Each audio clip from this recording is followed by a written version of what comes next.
तो फ्रेंड्स, जो हमारा आज का अगला क्वेश्चन है, ये पूछा गया था गेट 2014 में सेट 2 में worth 2 marks and as usual the problem it was really very simple one. Problem क्या है, सिंपली आपके सामने एक डायग्राम बना हुआ था एग्जाम के अंदर और आपको ये बताना था कि इस पूरे सिस्टम की नेचुरल फ्रीक्वेंसी क्या है। ये 4 ऑप्शंस आपको दे रखी है, आपको उनमें से टिक करना है। तो इसमें ना मतलब अगर वैसे तो साफ नजर ही आ रहा है, पर अगर आपके दिमाग में मतलब एक क्वेश्चन आ सकता है कि जो मास है वो एक इंक्लाइंड प्लेन पे वाइब्रेट कर रहा है, ठीक है। तो इस इंक्लिनेशन का, इस इंक्लाइंड प्लेन का क्या असर पड़ेगा वाइब्रेशन पर। तो मतलब अगर आपने लेक्चर्स को अटेंड किया है, अगर आपने मतलब लेक्चर्स को स्टडी किया, देखा है, तो मैंने आपको राजी एक बात बताई थी कि चाहे सिस्टम हॉरिजॉन्टल हो, ठीक है, चाहे सिस्टम हॉरिजॉन्टल हो, ठीक है, ये this is K1, this is K2, या फिर चाहे सिस्टम वर्टिकल हो, ये मास आ गया, ठीक है, this is K1 and this is K2, या फिर सिस्टम इंक्लाइंड हो, ठीक है। मतलब सिस्टम की इंक्लिनेशन पे, चाहे वो हॉरिजॉन्टल है, इंक्लाइंड है या वर्टिकल है, इससे उसकी नेचुरल फ्रीक्वेंसी पे किसी भी तरह का कोई भी फर्क नहीं पड़ता, ठीक है। ये चीज मैंने आपको बताई थी कि जब भी मतलब इस तरह की प्रॉब्लम्स आती है स्प्रिंग मास सिस्टम वाली, चाहे वो हॉरिजॉन्टल है, चाहे वो वर्टिकल है, चाहे वो इंक्लाइंड है, उससे कोई भी फर्क नहीं पड़ेगा।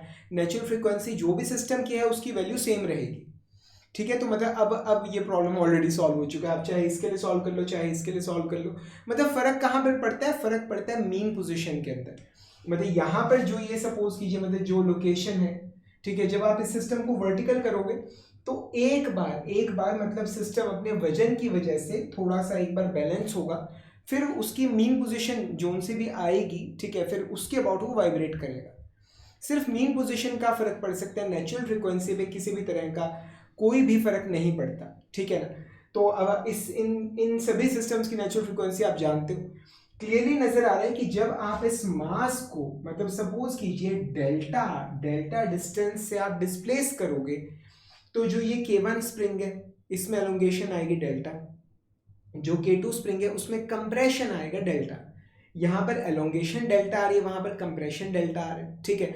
तो अगर आप देखो तो एलोंगेशन का या कंप्रेशन का जो मैग्नीट्यूड है वो दोनों स्प्रिंग्स में सेम है। यानी कि ये केस किसका है, ये केस है पैरेलल का, ठीक है, पैरेलल स्प्रिंग्स इन पैरेलल का। और स्प्रिंग्स इन पैरेलल के अंदर जो टोटल स्टिफनेस होती है, ठीक है, के इक्विवेलेंट, वो क्या होता है K1 प्लस K2, ठीक है।